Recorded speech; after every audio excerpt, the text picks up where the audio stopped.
Bismillahirrahmanirrahim. Alhamdulillah wassalatu wassalamu ala Rasulillah wa ala alihi wa sahbihi wa man wala. Baik, kita tengok dulu kitab dan Suluhan Kasih pada halaman yang ke-11. Suluhan Kasih halaman yang ke-11 sebelum kita sambung bacaan selawat-selawat ke atas junjungan besar Nabi Muhammad sallallahu alaihi wasallam. Bismillahirrahmanirrahim. Alhamdulillahirabbil alamin. Hasbiyallah wa ni'mal wakeel wa la haula wa la quwwata illa billahil aliyyil azim.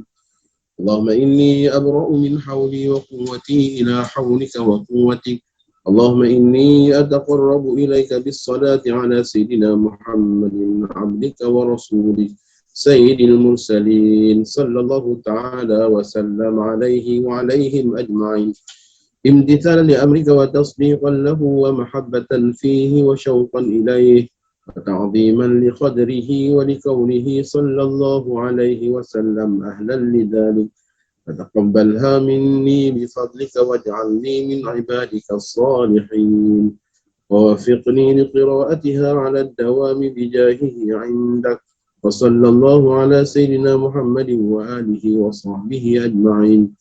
أستغفر الله العظيم أستغفر الله العظيم أستغفر الله العظيم سبحان الله والحمد لله ولا إله إلا الله والله أكبر حسبي الله ونعم الوكيل حسبي الله ونعم الوكيل حسبي الله ونعم الوكيل. بسم الله الرحمن الرحيم الحمد لله رب العالمين الرحمن الرحيم مالك يوم الدين إياك نعبد وإياك نستعين اهدنا الصراط المستقيم صراط الذين أنعمت عليهم غير المغضوب عليهم ولا الضالين آمين. بسم الله الرحمن الرحيم الحمد لله رب العالمين الرحمن الرحيم مالك يوم الدين إياك نعبد وإياك نستعين اهدنا الصراط المستقيم صراط الذين أنعمت عليهم غير المغضوب عليهم ولا الضالين آمين. بسم الله الرحمن الرحيم الحمد لله رب العالمين الرحمن الرحيم مالك يوم الدين إياك نعبد وإياك نستعين الصراط المستقيم صراط الذين أنعمت عليهم غير المغضوب عليهم ولا الضالين آمين. بسم الله الرحمن الرحيم قل هو الله أحد الله الصمد لم يلد ولم يولد ولم يكن له كفوا أحد. بسم الله الرحمن الرحيم قل هو الله أحد الله الصمد لم يلد ولم يولد ولم يكن له كفوا أحد. بسم الله الرحمن الرحيم قل هو الله أحد الله الصمد لم يلد ولم يولد ولم يكن له كفوا أحد. بسم الله الرحمن الرحيم قل أعوذ برب الفلق من شر ما خلق ومن شر غاسق إذا وقب ومن شر النفاثات في العقد ومن شر حاسد إذا حسد. بسم الله الرحمن الرحيم قل أعوذ برب الناس ملك الناس إله الناس من شر الوسواس الخناس الذي يوسوس في صدور الناس من الجنة والناس. Baik, kita sambung bacaan kita yang kita baca pada pertemuan yang lepas, yaitu sambungannya pada halaman 67. Ya, buku Suluhan Kasih pada halaman 67. Allahumma inni as'aluka min khairi ma ta'lam wa a'udhu bika min syarri ma ta'lam wa astaghfiruka min kulli ma ta'lam innaka ta'lamu wa la na'lamu wa anta 'allamul ghuyub. Ya Allah, aku pohon seluruh kebaikan apa yang engkau ketahui dan aku memohon perlindungan denganmu dari seluruh kejahatan apa yang engkau ketahui.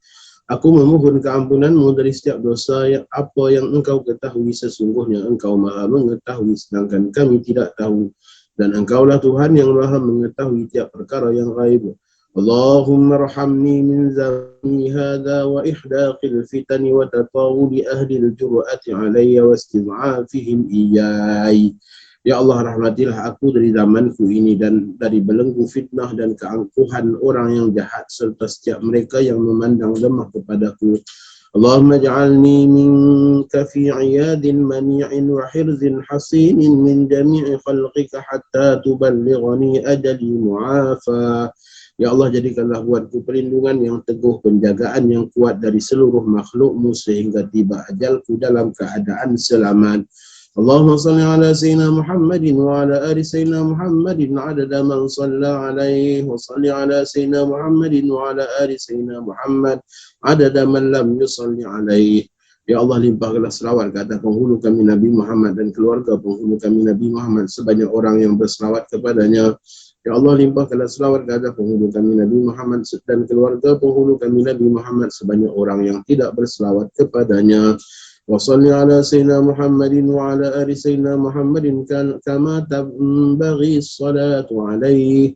Ya Allah, limpahkanlah selawat ke atas penghulu kami Nabi Muhammad dan keluarga penghulu kami Nabi Muhammad sebagaimana selawat yang layak buatnya. Wa salli ala sayyidina Muhammadin wa ala ali sayyidina Muhammadin kama tajibu salatu alaihi. Ya Allah, limpahkanlah selawat ke atas penghulu kami Nabi Muhammad dan keluarga penghulu kami Nabi Muhammad sebagaimana wajib berselawat ke atasnya. Wajib berselawat ke atas baginda di dalam solat, di dalam khutbah, ya, yang merupakan rukun dan wajib. Wa salli ala sayyidina Muhammadin wa ala ali sayyidina Muhammadin kama amarta an yusalla alaihi. Ya Allah, limpahkanlah selawat ke atas penghulu kami Nabi Muhammad dan keluarga penghulu kami Nabi Muhammad sebagaimana engkau memerintahkan berselawat ke atasnya. Wa salli ala sayyidina Muhammadin wa ala ali sayyidina Muhammadin alladhi nuruhu min nuril anwar wa ashraqa fi syu'a'i sirrihil asrar. Ya Allah, limpahkanlah selawat ke atas penghulu kami Nabi Muhammad dan keluarga penghulu kami Nabi Muhammad yang mana cahayanya bagaikan cahaya atas cahaya dan tersingkap dengan sinarnya segala rahsia. Allahumma salli ala sayyidina Muhammadin wa ala ali sayyidina Muhammadin wa ala ahli baitihil abrari ajma'in. Ya Allah, limpahkanlah selawat ke atas penghulu kami Nabi Muhammad dan keluarga penghulu kami Nabi Muhammad dan ke atas semua ahli baitnya yang terpilih. Muka surat 70.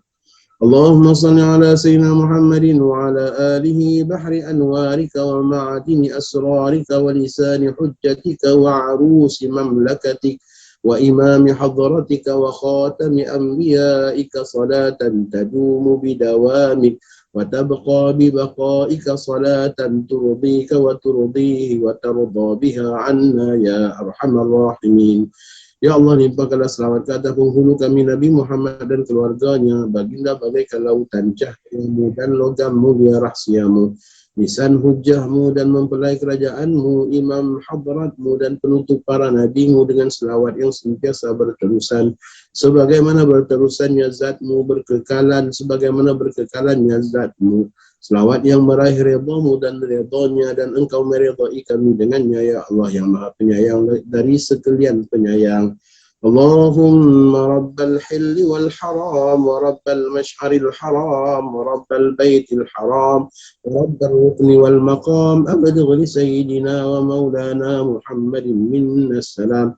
Ya Allah yang menguasai yang halal dan yang haram, yang menguasai masyaril haram, yang menguasai baitul haram, yang menguasai rukun dan maqam, sampaikanlah salam kami buat penghulu dan pemimpin kami Nabi Muhammad sallallahu alaihi wasallam.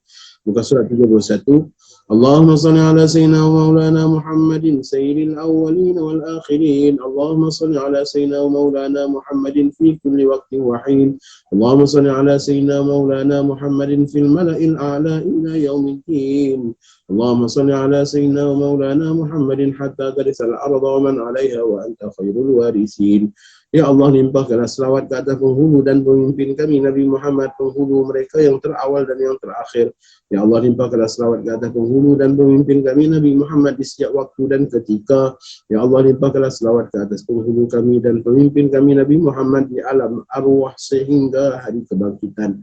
Ya Allah, limpahkanlah selawat ke atas penghulu dan pemimpin kami Nabi Muhammad sehingga engkau mewariskan bumi dan orang di atasnya. Sesungguhnya engkau semulia-mulia zat yang mewariskan.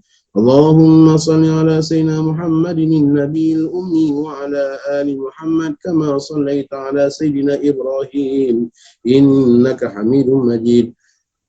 اللهم صل وبارك على سيدنا محمد النبي الأمي كما باركت على سيدنا إبراهيم إنك حميد مجيد. اللهم صل على سيدنا محمد وعلى آل سيدنا محمد عدد ما أحاط به علمك وجرى عليه قلمك وسبقت به مشيئتك وصلت به ملائكتك صلاة دائمة بدوامك باقية بفضلك وإحسانك إلى أبد الأبد أبدا لا نهاية لأبديته ولا فناء بدينونيته. Ya Allah, limpahkanlah selawat ke atas penghulu kami Nabi Muhammad dan ahli keluarga penghulu kami Nabi Muhammad sebanyak apa yang diketahui ilmu-Mu, sebanyak apa yang ditulis kalam-Mu, sebanyak apa yang didahului kehendak-Mu, sebanyak selawat yang diucapkan malaikat-Mu, selawat yang berterusan, berkekalan dengan anugerah dan ihsan-Mu sehingga selama-lamanya yang tiada kesudahan dan tiada kemusnahan. اللهم صل على سيدنا محمد وعلى آل سيدنا محمد عدد ما أحاط به علمك وأحصاه كتابك وشهدت به ملائكتك وارض عن أصحابه وارحم أمته إنك حميد مجيد. Ya Allah, limpahkanlah selawat ke atas penghulu kami Nabi Muhammad dan ahli keluarga penghulu kami Nabi Muhammad sebanyak apa yang diketahui ilmu-Mu, sebanyak apa yang tertulis dalam kitab-Mu, sebanyak apa yang disaksikan malaikat-Mu, dan redailah para sahabatnya, rahmatilah umatnya, sesungguhnya engkau Tuhan yang maha terpuji lagi maha agung. Allahumma salli ala sayyidina Muhammadin wa ala ali sayyidina Muhammad wa ala jami'i ashabi sayyidina Muhammad. Ya Allah, limpahkanlah selawat ke atas penghulu kami Nabi Muhammad dan ahli keluarga penghulu kami Nabi Muhammad sebanyak apa yang diketahui ilmu-Mu, sebanyak apa yang ditulis dalam kitab-Mu, sebanyak apa yang disaksikan malaikat-Mu, redailah para sahabatnya, rahmatilah umatnya, sesungguhnya engkau Tuhan yang maha terpuji lagi maha agung. Allahumma salli ala sayyidina Muhammadin wa ala ali sayyidina Muhammad kama sallaita ala sayyidina Ibrahim wa barik ala sayyidina Muhammad wa ala ali sayyidina Muhammad kama barakta ala sayyidina Ibrahim wa ala ali sayyidina Ibrahim fil alamin innaka Hamidum Majid. Allahumma salli ala sayyidina Maulana Muhammadin adada ma ahata bihi ilmuk. Allahumma salli ala sayyidina Maulana Muhammadin adada ma ahsahu kitabuk. Ya Allah, limpahkanlah selawat ke atas penghulu dan pemimpin kami Nabi Muhammad sebanyak yang diketahui ilmu-Mu. Ya Allah, limpahkanlah selawat ke atas penghulu dan pemimpin kami Nabi Muhammad sebanyak apa yang tertulis dalam kitab-Mu. Allahumma salli ala sayyidina maulana Muhammadin adada ma nafadat bihi qudratuk. Allahumma salli ala sayyidina maulana Muhammadin adada ma khassasathu iradatuk. Ya Allah, limpahkanlah selawat ke atas penghulu dan pemimpin kami Nabi Muhammad sebanyak apa yang dilaksanakan kekuasaan-Mu. Ya Allah, limpahkanlah selawat ke atas penghulu dan pemimpin kami Nabi Muhammad sebanyak apa yang ditetapkan oleh kehendak-Mu. Allahumma salli ala sayyidina maulana Muhammadin adada ma tawajjaha ilaihi amruka wa nahyuk. Allahumma salli ala sayyidina maulana Muhammadin adada ma wasi'ahu sam'uk. Allahumma salli ala sayyidina maulana Muhammadin adada ma ahata bihi basaruk. Ya Allah, limpahkanlah selawat ke atas penghulu dan pemimpin kami Nabi Muhammad sebanyak apa yang dihadapi perintah dan larangan-Mu. Ya Allah, limpahkanlah selawat ke atas penghulu dan pemimpin kami Nabi Muhammad sebanyak apa yang didengari pendengaran-Mu. Ya Allah, limpahkanlah selawat ke atas penghulu kami dan pemimpin kami Nabi Muhammad sebanyak apa yang terlihat oleh pandangan-Mu. Allahumma salli ala sayyidina maulana Muhammadin adada ma zakaruhu dzakirun. Allahumma salli ala sayyidina maulana Muhammadin adada ma ghafala an dzikrihi al-ghafilun. Ya Allah, limpahkanlah selawat ke atas penghulu dan pemimpin kami Nabi Muhammad sebanyak apa yang diingati mereka yang mengingatinya. Ya Allah, limpahkanlah selawat ke atas penghulu dan pemimpin kami Nabi Muhammad sebanyak apa yang dilupai mereka yang melupainya. Allahumma salli ala sayyidina maulana Muhammadin adada qatril amtar. Allahumma salli ala sayyidina maulana Muhammadin adada awraqil asjar. Ya Allah, limpahkanlah selawat ke atas penghulu dan pemimpin kami Nabi Muhammad sebanyak titisan hujan. Ya Allah, limpahkanlah selawat ke atas penghulu dan pemimpin kami Nabi Muhammad sebanyak dedaunan tumbuh-tumbuhan. InsyaAllah kita akan sambung dalam pertemuan yang akan datang, halaman yang ke-76. Jadi mudah-mudahan ada keberkatannya ya dengan kita memulakan pengajian kita dengan bacaan ya suluhan kasih, ucapan cinta terindah buat Allah dan Rasul dalam himpunan selawat Imam Al-Jazuli, yang mana ya dengan makna yang kita bacakan tadi kita boleh menyelami betapa besarnya makna di sebalik ucapan-ucapan selawat yang kita ucapkan. Baik, kita sambung pengajian kita ya pada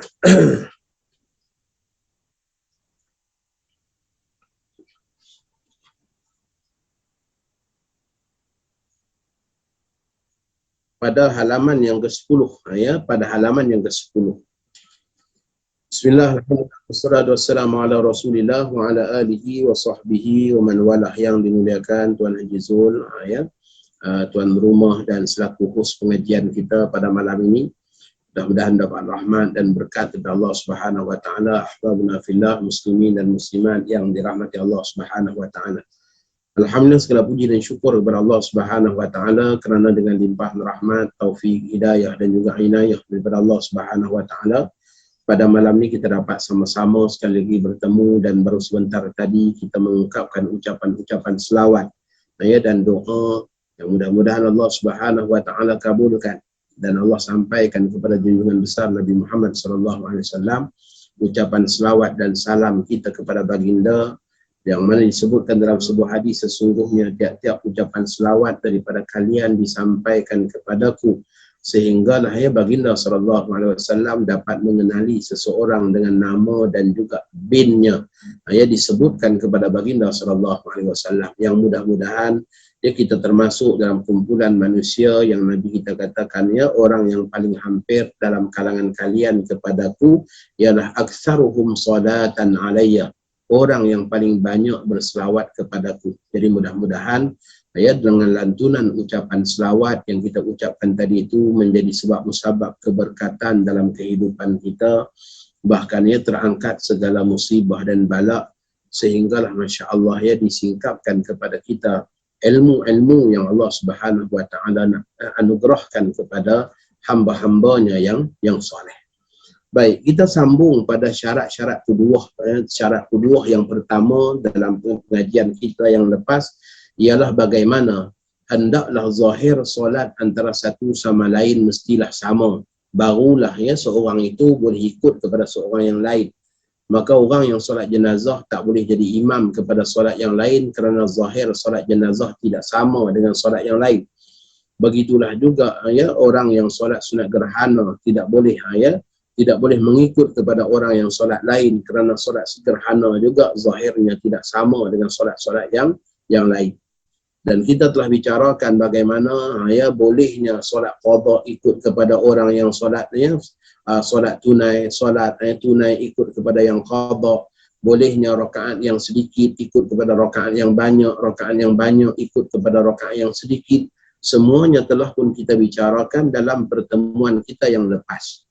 Namun ada pengecualian dia dalam masalah jamak qasar, dalam masalah qasar, catatan tambahan pada halaman yang ke-10 tu, catatan tambahan. Tidak boleh orang yang solat qasar ikut di belakang imam yang solat tamam 4 rakaat kerana tidak menepati syarat sah solat qasar. Orang yang solat qasar dia tak boleh ikut kepada orang yang tamam. Ya, tamam ni maksudnya solat yang sempurna. Jadi bukan maksudnya 2 rakaat saja ataupun bukan maksudnya 4 rakaat saja. Kalau subuh, memang subuh tu 2 rakaat. Maka 2 rakaat subuh tu ialah tamam. 2 rakaat subuh tu ialah tamam. Kalau dengan maghrib, memang maghrib tu 3, maka 3 rakaat maghrib tu ialah tamam. Kalau dengan zuhur, maka 4 rakaat zuhur itu yang dikatakan tamam. Yang dikatakan tamam. Jadi orang yang nak solat qasar, qasar bermaksud solat yang 4 rakaat diringkaskan jadi 2. Solat yang 4 rakaat diringkaskan jadi 2, dan qasar ini hanya khusus untuk orang musafir. Qasar khusus untuk orang musafir. Tidak ada pengkhususan yang lain selain daripada musafir. Wa idza darabtum fil ardi falaysa 'alaikum junahun an taqsuru minas salah. Allah Subhanahu wa taala menyebutkan, dan apabila kalian beredar di atas muka bumi yakni dalam perjalanan, maka tidak berdosa kepada kalian untuk memendekkan sembahyang yang 4 supaya jadi 2. Itu maksud itu maksud qasar. Itu maksud qasar. Jadi orang yang qasar, salah satu daripada syarat sah qasar sebagaimana yang disebutkan dalam matan Abi Syuja' wala ya'tamma bil muqim. Ya, orang yang qasar ini dia tak boleh berimamkan kepada orang muqim. Sebab apa tak boleh berimam pada orang muqim? Sebab sifat solat orang muqim itu adalah tamam. Ya, orang muqim maksudnya orang tempatan. Orang tempatan ni dia tak boleh qasar sembahyang sebab qasar itu khusus untuk orang yang musafir. Ya, jangan keliru dengan jamak. Jamak dia ada banyak sebab. Ya, musafir itu salah satu sebab saja. Ya, daripada sebab-sebab keharusan jamak. Jamak ni dia ada banyak sebab yang lain lagi. Ada jamak kerana sakit, ada jamak kerana hujan, ada jamak kerana manasik haji. Ya, ada jamak kerana ya menjaga perbatasan negara. Ya, jadi banyak hal yang disebabkan jamak ni. Tetapi dengan qasar satu sebab saja. Dia tak ada sebab lain. Qasar hanyalah kerana dia musafir. Itu saja. Ya. Maka orang musafir dia tak boleh ikut kepada imam tempatan. Sebab apa? Sebab imam tempatan, ya, orang musafir yang nak buat sembahyang qasar, dia tak boleh ikut kepada imam tempatan. Sebab sifat solat orang tempatan ialah tamam. Tamam maksudnya sempurna, bukan diringkaskan. Qasar tu maksudnya ringkas. Ya, qasar maksudnya ringkas. Ya. Maka sembahyang zuhur yang 2 rakaat qasar tak boleh ikut kepada imam Jumaat contohnya. Ya, walaupun imam Jumaat tu 2 rakaat, apa salahnya Ustaz? Kan sama aja. Zahir sembahyang sama. Ya. Sebab kita bincang tajuk ni, yang lepas tu kita bincang berkenaan dengan ya, apabila zahir solat sama antara satu sama lain boleh ikut. Dan sekarang ni kita masuk kepada pengecualian pada kaedah yang didatangkan tadi. Ya. Ini merupakan pengecualian daripada kaedah umum yang kita katakan asalkan zahir solat ya antara satu sama lain sama maka boleh ikut. Ya. Ini merupakan pengecualian daripada ya daripada syarat tadi. Ya, ataupun daripada kaedah umum yang digariskan tadi. Ya, kaedah umumnya asalkan zahir solat sama antara satu sama lain dah boleh ikut antara satu sama lain. Ya, kecuali dia ada pengecualian dia. Apa dia? Orang qasar. Ya, walaupun zahir sembahyang qasar tu 2 rakaat sama aja macam sembahyang Jumaat 2 rakaat, tetapi tak boleh ikut. Ya, orang yang buat qasar tak boleh ikut kepada imam Jumaat. Sebab apa? Sebab solat qasar itu solat ringkas. Solat Jumaat ialah solat tamam. Walaupun dia 2 rakaat tetapi dia tamam. Itu maksud dia. Baik. Seorang yang solat qasar tidak boleh berimamkan seorang yang solat tamam. Maka sekiranya dia mengikut kepada seorang yang solat tamam sama ada imam itu seorang musafir, atau mengikut kepada seorang yang solat Jumaat, subuh atau solat sunat pada mana-mana juzuk solat orang itu, sama ada di awal atau akhir, seperti mengikutnya pada tasyahud akhir, maka hendaklah dia melakukan solat itu dengan tamam 4 rakaat. Ya. Orang qasar ni bila dia niat ikut kepada seorang yang solat tamam, maka sembahyang dia sah tetapi niat qasar dia batal. Ya, niat qasar dia batal. Maka dia tak boleh meneruskan solat secara qasar. Dia mestilah buat solat dia secara tamam. Maksudnya kalau dia niat zuhur qasar 2 rakaat, maka bila dia nyata orang yang jadi imam ya, rupa-rupanya adalah orang tempatan. Ya, orang mukim.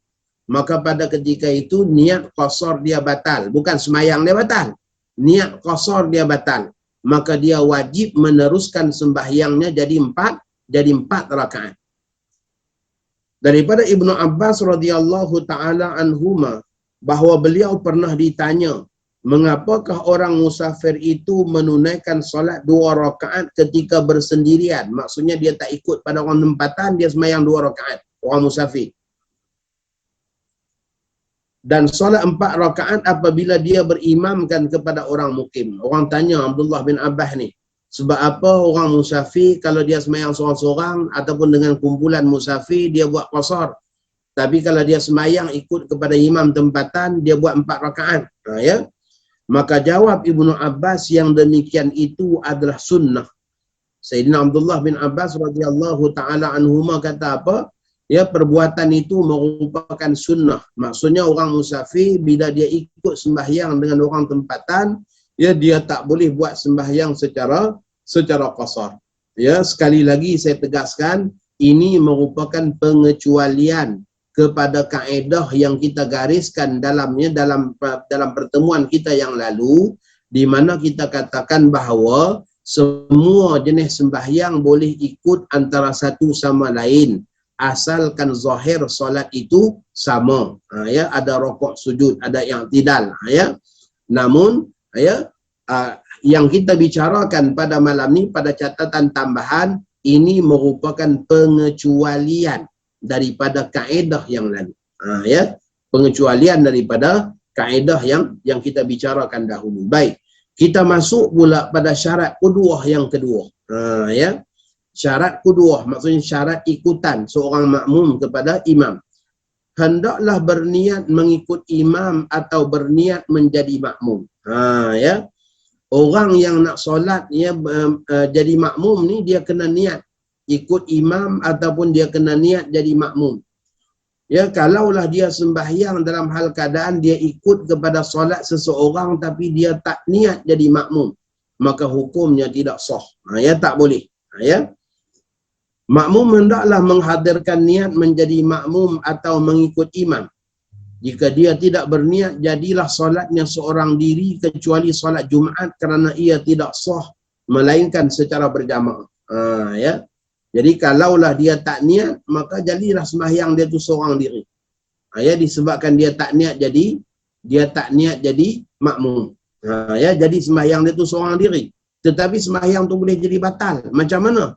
Ya, kita tengok kat bawah tu. Ya, niat berjamaah bukanlah syarat sah solat, tetapi syarat sah mengikut imam. Niat berjamaah ni dia bukan syarat sah solat, tapi syarat sah mengikut imam.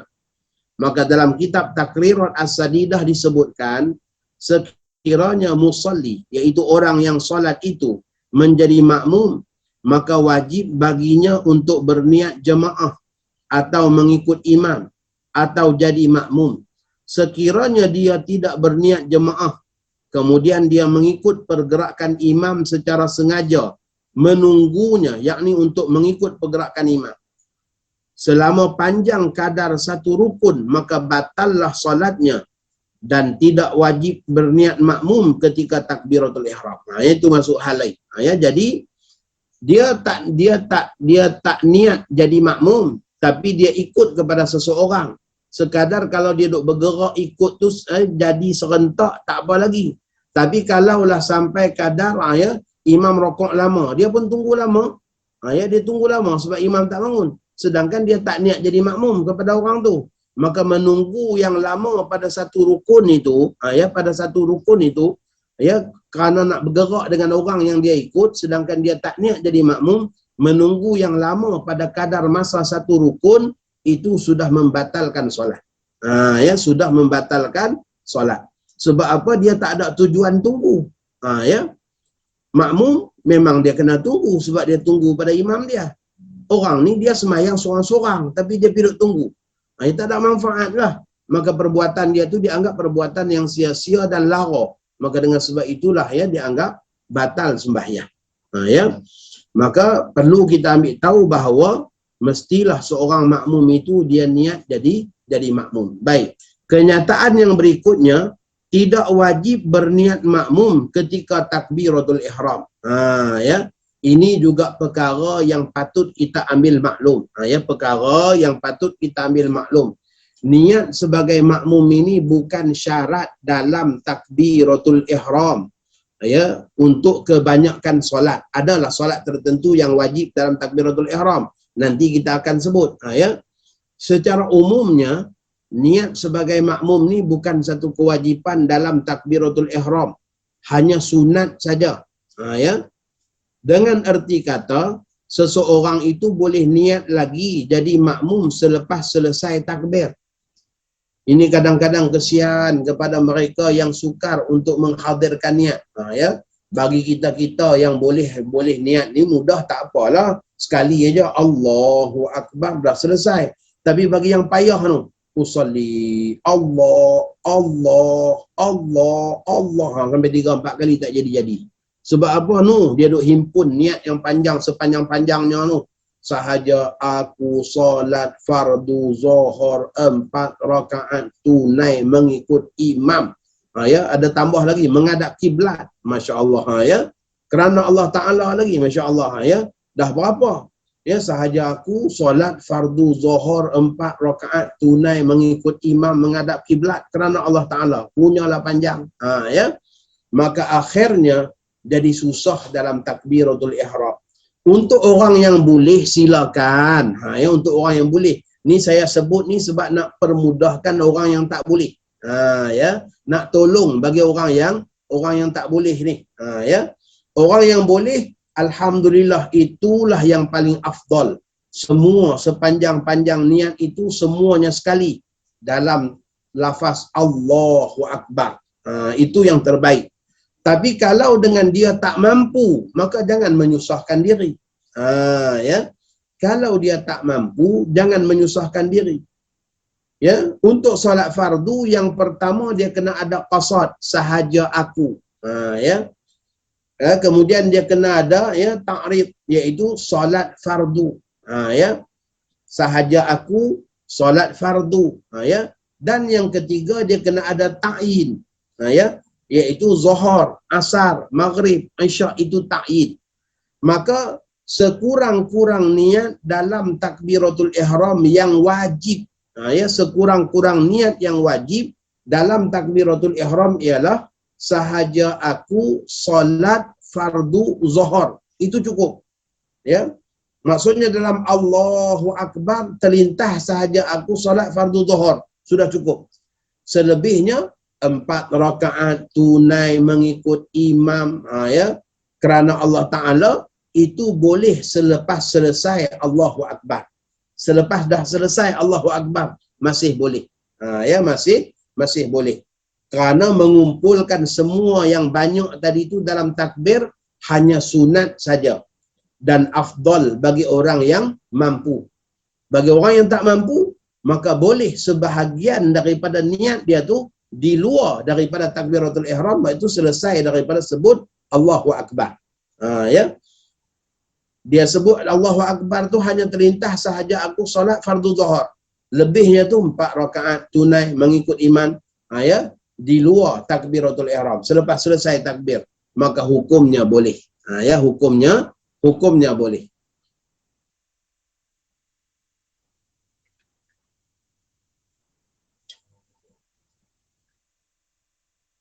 Baik, kita tengok pula. Ya. Kita tengok pula pada halaman yang ke-12. Imam sunat berniat menjadi imam sama ada pada permulaan solatnya atau pada pertengahannya agar dia mendapat fadilat solat berjamaah. Ya.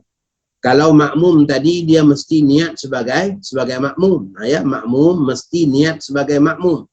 Adapun hukum imam pula, ya, imam sunat berniat menjadi imam sama ada pada permulaan solat, ya, dalam takbiratul ihram ataupun pada pertengahannya. Ya, sebab apa? Kadang-kadang dia semayang dulu seorang-seorang. Tiba-tiba apa ya, dah 2 rakaat baru datang orang ikut dia jadi imam. Ya. Maka pada ketika itu barulah dia niat jadi imam. Sebab dah ada makmum di belakang. Ya. Agar dia mendapat fadilat solat berjamaah. Jika imam tidak berniat menjadi imam, sah solat para makmum yang mengikutnya. Kalau dia tak niat jadi imam sekalipun, sah orang yang solat ikut di belakang dia. Sebab apa? Sebab masya-Allah, ya, kita yang niat mengikat diri kita dengan dia sebagai makmum. Ya. Imam ni dia tak ada hubung kait dengan kita, dia macam orang sembahyang seorang aja. Ya, dia macam orang yang solat sendirian aja. Kalau dia niat jadi imam, maka dia dapat pahala imam. Ya, dapat pahala berjamaah. Baik. Niat imamah atau niat menjadi imam bukanlah suatu syarat yang menentukan sahnya solat berjamaah atau sebaliknya. melainkan dalam solat fardu Jumaat. Ya, kecuali dalam solat Jumaat. Solat Jumaat sebab syarat dia mestilah berjamaah, maka tak dapat tidak imam baik makmum mestilah niat ya menjadi imam dan menjadi makmum. Kalau tak niat maka tidak sah. Baik. Berikutnya, tidak wajib berniat sebagai imam dan makmum dalam takbiratul ihram kecuali pada 4 keadaan berikut. Yang ni yang saya katakan pengecualian dia ni. Ya. Pada umumnya niat sebagai imam atau sebagai makmum tu tak wajib dalam takbiratul ihram. Yang wajib hanyalah 3 yang kita sebutkan tadi. Sahaja aku, solat fardu, zuhur, yang tu yang wajib. Selebihnya tu boleh selepas selesai takbir. Itu kaedah umum. Ya, kaedah umum untuk semua solat. Kecuali dia ada pengecualian dia juga. Kecuali ya beberapa situasi. Yang pertama, solat Jumaat. Kerana tidak sah solat Jumaat melainkan berjamaah. Maka sebab itulah kena niat sebagai imam dan sebagai makmum dalam takbiratul ihram. Jadi untuk solat Jumaat tambah lagi 1. Kalau zuhur tadi 3 aja yang wajib. Sahaja aku, solat fardu, zuhur. Kalau Jumaat tambah. Sahaja aku, solat fardu, Jumaat, imam. Ya, jadi 4. Begitu juga makmum. Sahaja aku, solat fardu, Jumaat, makmum. Ya, jadi 4. Untuk sembahyang Jumaat. Mesti niat dalam takbiratul ihram. Sebab apa? Sebab solat Jumaat adalah solat yang tidak sah kecuali secara berjamaah. Maka mestilah daripada awalnya berjamaah. Tak boleh separuh jemaah, separuh tak jemaah. Tak boleh. Ya? Mestilah daripada awalnya dah berjamaah. Baik. Itu solat Jumaat. Yang kedua, salatul mu'adah. Ya, salatul mu'adah maksudnya solat ulangan. Ya, salatul mu'adah, solat ulangan. Solat ulangan ni hukum dia sunat, iaitu bagi mereka yang dah sembahyang solat fardu, kemudian dia nak ulang semula solat fardu supaya dia dapat pahala berjamaah, ataupun dia boleh tolong orang lain untuk dapat pahala berjamaah. Ya. Solat ya muadah, solat ulangan ni ya hukumnya adalah sunat.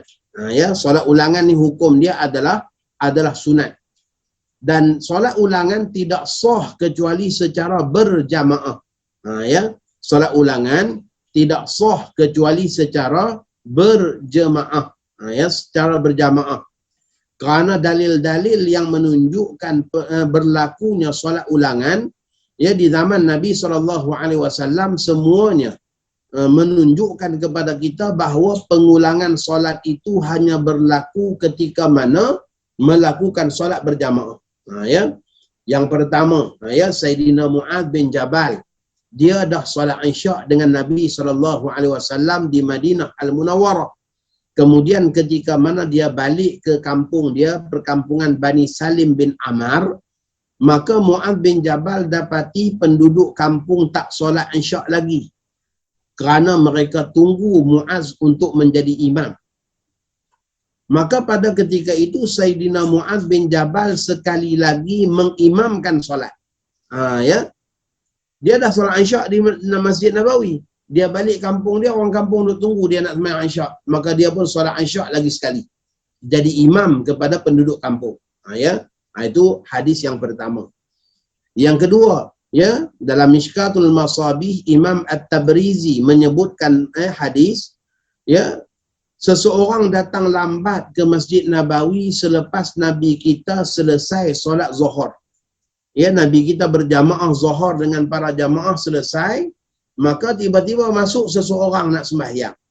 Ya, kesianlah dia, tak dapat pahala jemaah sebab dia seorang-seorang. Ya. Maka Nabi kita pun tanya kepada para sahabat, man yatasaddaq li hada? Siapa orang yang nak bersedekah pada orang ni? Ya. Maksudnya bagi dia peluang supaya dia dapat pahala berjamaah. Maka kata Abu Bakar, saya ya Rasulullah. Maka pada ketika itu Nabi kita katakan, qum wa salli ma'ah. Bangun awak dan pergi solat dengan dia. Abu Bakar As-Siddiq dah sembahyang Zuhur dengan Nabi. Kemudian Abu Bakar As-Siddiq pergi solat Zuhur lagi sekali dengan orang yang baru masuk tadi. Itu menunjukkan bahawa adanya syariat sembahyang fardu ulangan. Ya. Baik. Hadis yang ketiga. Nabi kita SAW selesai solat Isya, Nabi kita tulis kepada para jamaah, ini kebiasaan Rasulullah SAW. Dan ini juga sebagai peringatan kepada kita imam-imam yang bertugas di masjid, yang bertugas di surau, ya. Bila jadi imam, ya kena ingat, ya, salah satu daripada perkara yang sunat ialah imam sunat pusing menghadap kepada para jamaah bila selepas selesai, ya, solat. Ya. Jadi baginda SAW menulis melihat kepada para jamaah, Nabi dapati ada dua orang yang berada jauh daripada saf. Ya, yang menunjukkan bahawa dua orang itu tidak ikut solat bersama baginda SAW. Ya. Nabi kita selepas salam ni, Nabi kita langsung pusing. Bila Nabi pusing je, tengok ada dua orang tu duduk sembang jauh tu. Dia tak ikut sekali. Ya. Maka baginda SAW bertanya kepada dua orang tadi, kenapa kalian berdua tak ikut solat sekali? Maka kata kedua-duanya, kami ya Rasulullah dah pun solat di tempat kami. Ya, biasanya Nabi kita solat Isya agak lewat. Jadi kumpulan ni sebelum ni, dua orang ni sebelum dia sampai ke Masjid Nabawi dah Isya. Maka dia dah solat dah di tempat dia. Bila datang ke Masjid Nabawi nak jumpa baginda Nabi ni, rupa-rupanya Nabi kita tengah solat. Maka mereka tak ikut solat lah disebabkan mereka dah solat. Ya. Maka baginda SAW bila tanya kedua-dua orang bagi penjelasan yang sedemikian, Nabi kita SAW bersabda, idza ataitumul masjida wa tuqimu fiha as-salah. Ya. Apabila kalian datang ke masjid dan sembahyang sedang dilaksanakan, ya, maka hendaklah kalian ikut solat. Hiya sunnatul lakum. Ia adalah sunat bagi kalian, kata Nabi. Ya, Nabi tak kata wajib. Ia adalah sunat bagi kalian. Maka di sinilah para ulama mengambil dalil bahawa bolehnya sembahyang fardu itu diulang. Ya, sembahyang fardu itu diulang. Baik. Seseorang dah sembahyang dah di masjid, balik rumah tengok-tengok, ya, ada tetamu datang, tetamu tak sembahyang lagi contohnya. Ya, maka dia nak tolong tetamu dia supaya tetamu dia dapat pahala berjamaah. Dia buat sembahyang ulangan. Ya, itu maksud dia. Ya. Maka ulama mengatakan syarat sah sembahyang ulangan mestilah ia solat yang dilakukan berjamaah. Ya, mestilah ia solat yang dilakukan berjamaah. Apabila ya tak dilakukan berjamaah, maka solat ulangan itu tidak sah. Maka dengan sebab itulah daripada awal takbiratul ihram kena niat, ya, kena niat imam atau makmum bagi orang yang melakukan solat ulangan. Ya. Jadi niat solat ulangan ni macam mana? Khilaf ulama. Ada ulama kata niat fardu macam mana biasa juga. Kalau zuhur, sahaja aku solat fardu zuhur, ya, makmum ataupun imam. Ya. Ada setengah ulama mengatakan tak perlu lagi niat fardu sebab ia bukan fardu. Ya, sebab dia adalah sembahyang, ya, ulangan, ya, sembahyang yang sunat. Hal ini merupakan khilaf dalam, ya, dalam mazhab kita. Ya, khilaf dalam mazhab kita. Dan ya, pandangan yang muktamad, ya, pandangan yang muktamad mengatakan bahawa mesti masih lagi niat fardu sebagaimana solat-solat yang lain. Ya, walaupun dia sembahyang ulangan yang berstatus sunat, ya, tetap juga dia niat fardu. Ya, sama macam orang perempuan. Orang perempuan dia tak wajib sembahyang Jumaat. Tapi kalau orang perempuan ikut sembahyang Jumaat, sah tak? Sah sembahyang Jumaat tu. Maka waktu dia sembahyang Jumaat, dia niat apa? Sahaja aku solat fardu Jumaat. Walaupun Jumaat tu tak fardu atas dia. Ya, walaupun Jumaat tu tak fardu atas dia, tapi tetap juga dia niat fardu Jumaat. Ya, maka ulama mengatakan begitu juga dengan budak-budak. Anak-anak yang belum baligh, dia tak wajib semayang. Ya, dia tak wajib solat. Ya, maka bila dia sembahyang zuhur, tetap dia niat fardu zuhur. Sedangkan sembahyang itu bukan wajib atas dia. Ya, sebab dia belum baligh. Ya, tetap juga niat fardu. Maka begitulah kata pandangan yang muktamad dalam mazhab kita, sembahyang ulangan juga walaupun statusnya adalah sunat, tetap kita niat fardu sebagaimana ya kita niat fardu sebagaimana ya sembahyang biasa. Ya. Jadi orang yang berniat sembahyang ulangan ni kena ingat apa dia? Niat imam dan makmum mesti dalam takbiratul ihram. Jadi dalam niat tu kena ada sahaja aku solat fardu zuhur, ya, makmum, ya, ataupun imam. Ya, kerana tidak sah solat ulangan kecuali secara berjamaah. Baik, yang ketiga, solat jamak takdim kerana hujan, kerana ia tidak sah melainkan secara berjamaah. Ya. Tadi saya ada bercakap berkenaan dengan jamak. Jamak ni ada banyak sebab. Ya, jamak ni ada banyak sebab. Salah satu sebabnya bila kita musafir, maka kita boleh jamak. Ya.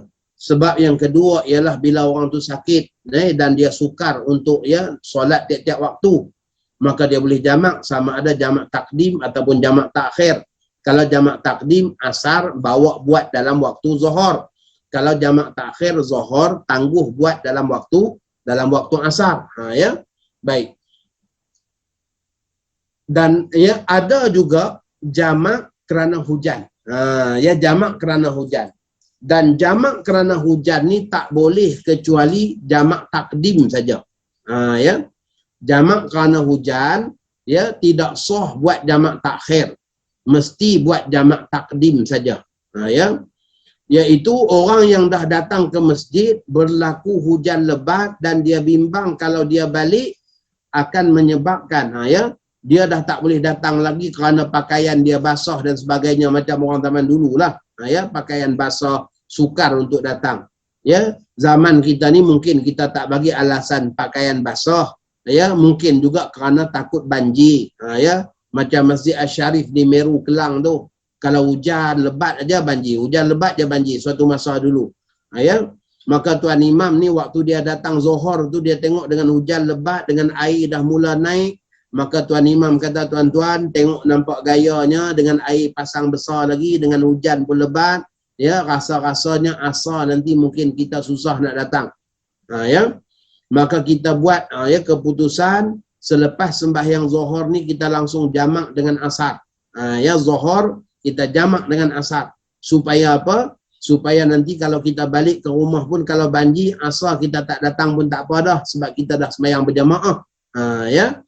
Maka itu maksud jamak takdim kerana hujan. Iaitu tujuannya melaksanakan jamak supaya kita dapat menunaikan solat secara berjamaah. Ya. Kerana kalau balik bimbang tak dapat datang lagi. Ya. Maka ada keharusan syariat yang dibenarkan untuk menjamakkan sembahyang disebabkan hujan. Ya. Maka jamak kerana hujan ni ya dia ada beberapa syarat. Yang pertama, hanya boleh jamak takdim, tak boleh jamak takhir. Maksudnya hanya boleh bawa asar dalam zuhur, tangguh zuhur buat ke asar tak boleh. Ya. Yang kedua, mestilah secara berjamaah. Kalau buat seorang-seorang tidak sah. Ya, mestilah berjamaah. Kalau buat seorang-seorang tidak sah. Maka dengan sebab itulah apabila seseorang melakukan jamak takdim kerana hujan, ya, saat dia bangun nak sembahyang asar jamak takdim tu, dia kena niat sahaja aku solat fardu asar imam ataupun makmum dalam takbiratul ihram. Kerana solat itu tidak sah kalau tak niat berjamaah. Ya, solat itu tidak sah kalau tak niat berjamaah, sama macam solat Jumaat. maka mestilah daripada awal takbiratul ihram sudah pun berniat berjamaah.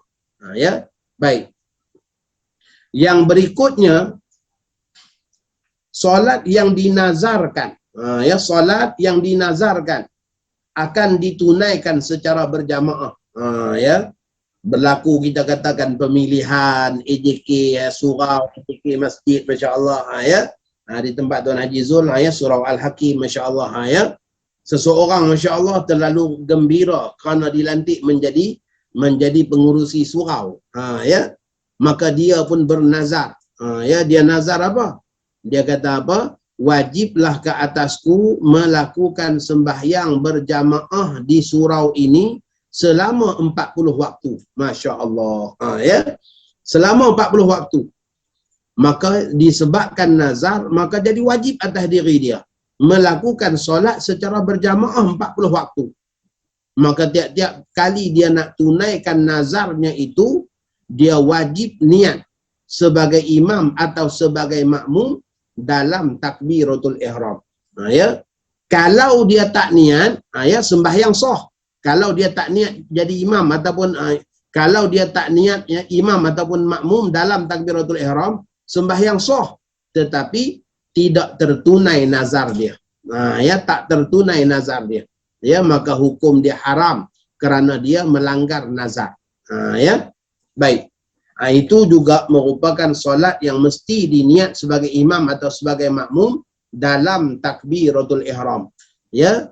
Jadi sifir dia yang kita nak bincang kaedah pada malam ni, niat sebagai imam atau sebagai makmum tak syarat dalam takbiratul ihram Allahu Akbar kecuali 4 macam solat. Iaitu yang telah kita bicarakan tadi, solat Jumaat, solat ulangan, solat jamak takdim kerana hujan, dan solat yang dinazarkan untuk dilaksanakan secara berjamaah. Baik, kita tengok pada halaman yang ke-13. Jika seorang yang sedang solat berniat mengikut imam di pertengahan solatnya, sah ikutannya tetapi makruh dan tidak mendapat fadilat berjamaah, maksudnya ya daripada awal sembahyang dia tak dapatlah fadilat berjamaah yang sempurna. Ya, jika seorang berniat menjadi imam di pertengahan solatnya, maka terhasil baginya fadilat berjamaah bermula dari niatnya itu, dan tidak makruh niat imam di pertengahan solat.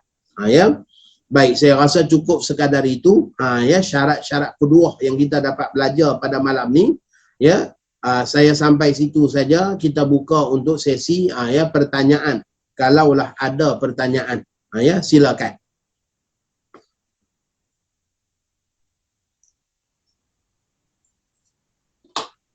Silakan kalau ada soalan.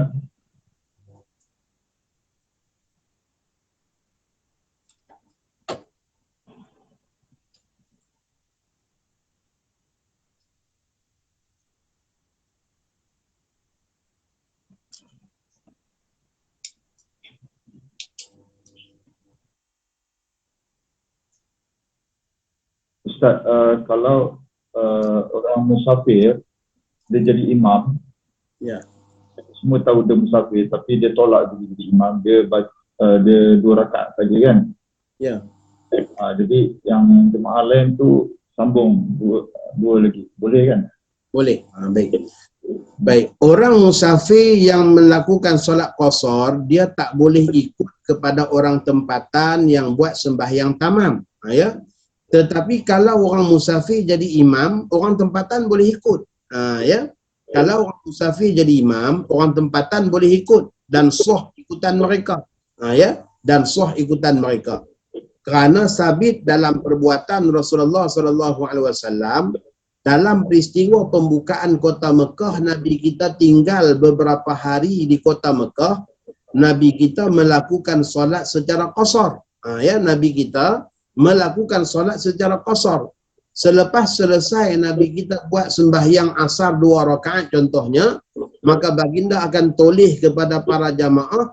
Nabi kita katakan, atimmu salatakum.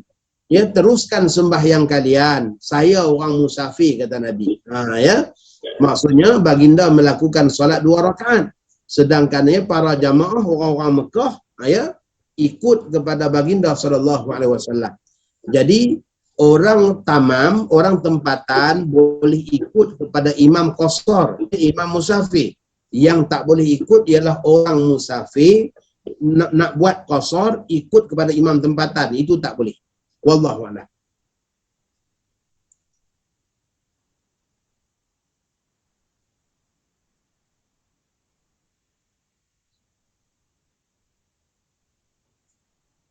Ada lagi?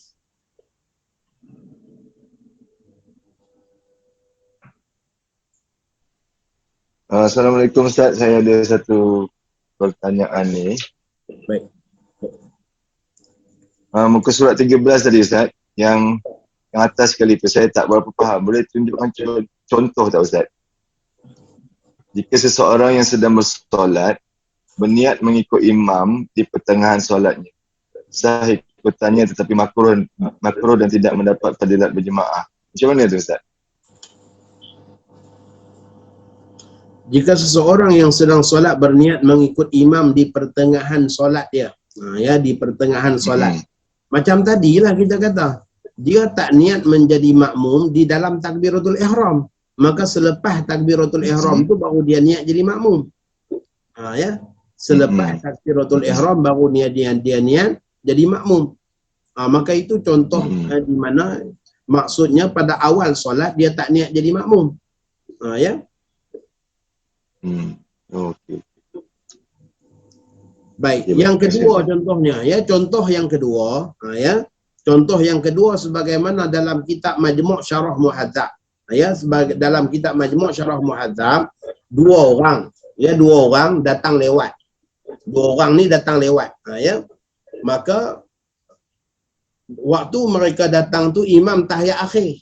Maka dua-dua orang takbir langsung duduk tahiyat akhir. Langsung duduk tahiyat akhir. Maka selesai imam salam, kedua-duanya bangun. Masing-masing bangun tu dah jadi solat sendirian. Sebab apa? Dia dah putus dengan imam. Dia dah jadi solat sendirian. Tiba-tiba seorang dia berundur ke belakang, dia niat kawan dia tu jadi imam dia. Dia niat kawan dia tu jadi imam dia. Maka hukumnya boleh. Itu juga merupakan gambaran kepada masalah yang ditanya tadi. Maksudnya seorang niat jadi makmum kepada seseorang yang lain di pertengahan solat. Wallahu a'lam. Terima kasih Ustaz.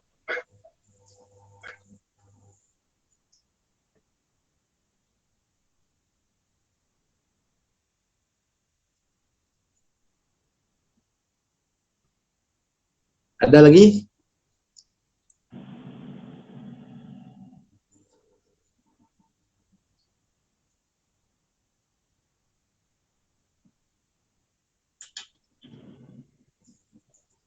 Soalan lagi.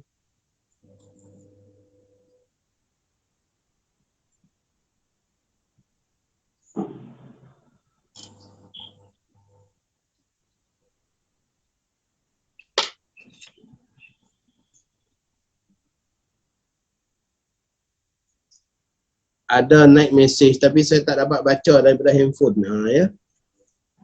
Soalan apa tadi tu? Pergi hospital?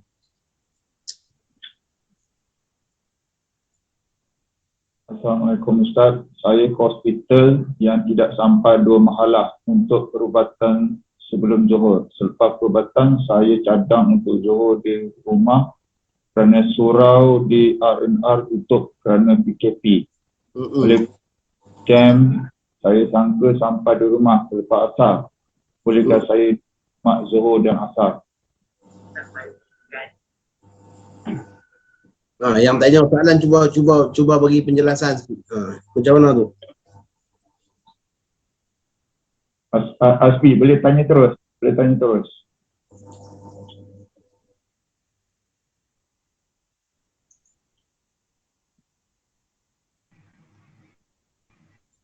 Assalamualaikum Ustaz. Salam dia. Okey. Saya masalah saya pergi ke hospital Zuhur untuk perubatan. Lepas tu maksudnya bergerak ke hospital tu bergerak ke hospital belum masuk Zuhur lah. Satu sebelum Zuhur lah, katakan pukul 12. Okey. Kemudian selepas pada perbuatan tu, saya ingat solat kat rumah lah. Sebab apa ni, RNA surau tutup sebab PKP ni kan. Ya. Okey. Jadi sampai dekat nak sampai ni, saya jangka memang tak sempat untuk sembahyang Zuhur ni sebab asar dah dekat nak masuk. Ya. Okey. Dan saya jangka kalau sampai di rumah pun mesti sedikit masa selepas asar lah.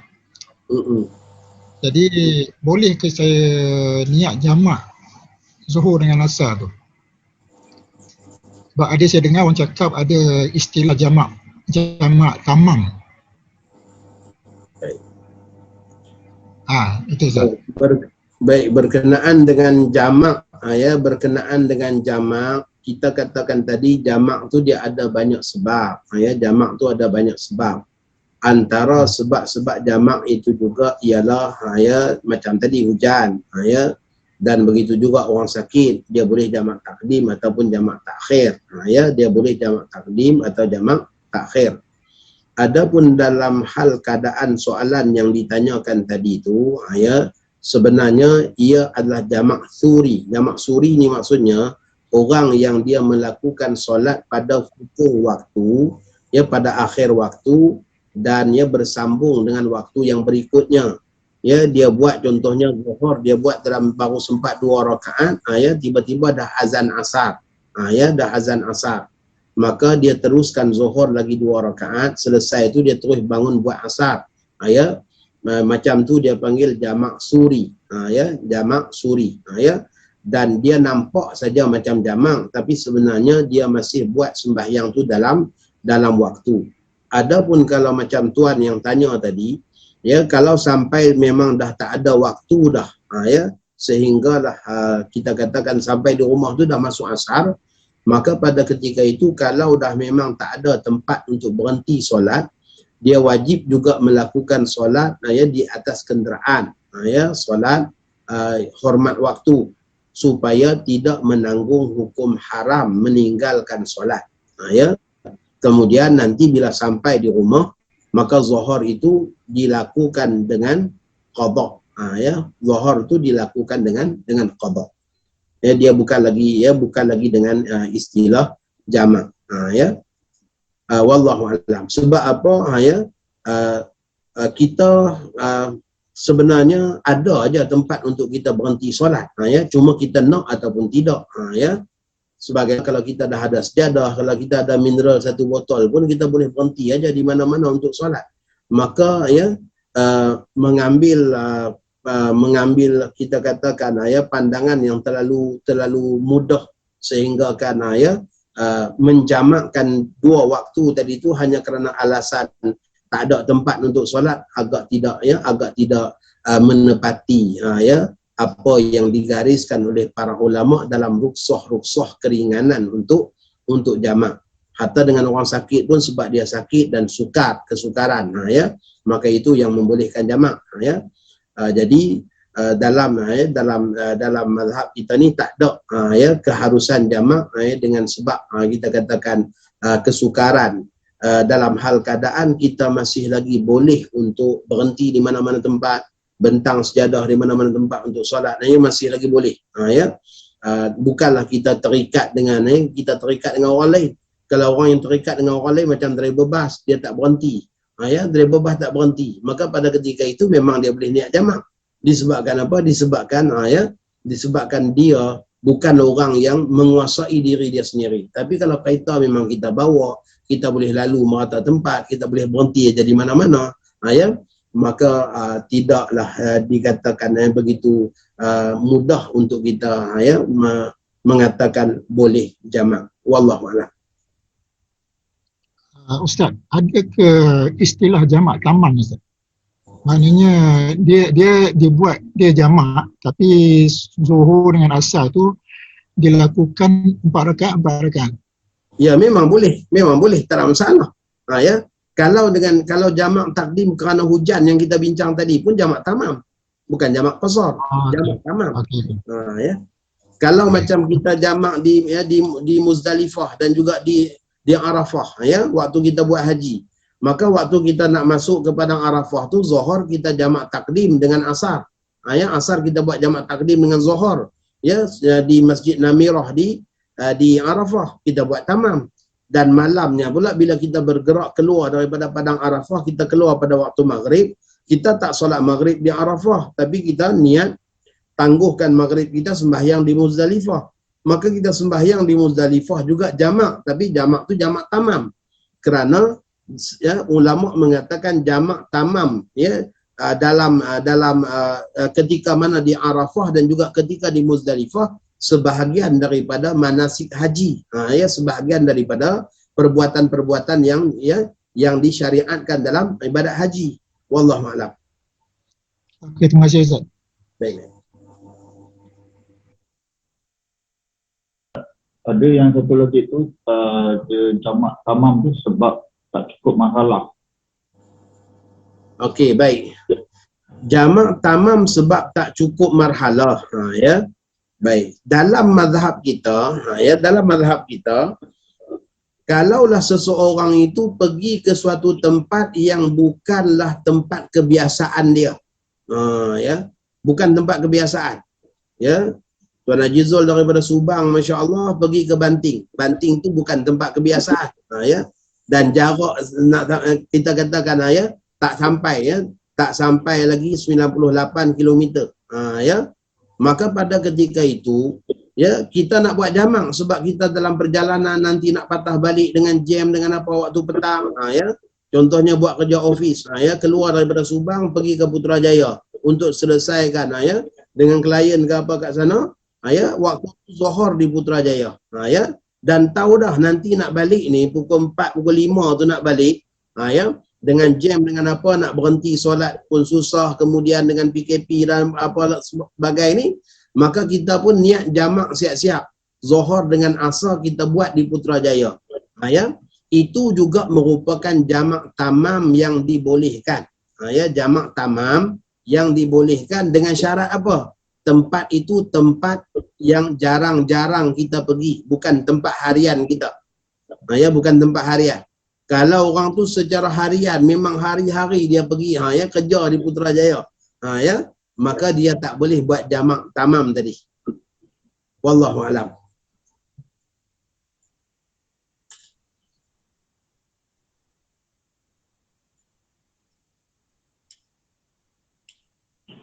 Ada lagi soalan?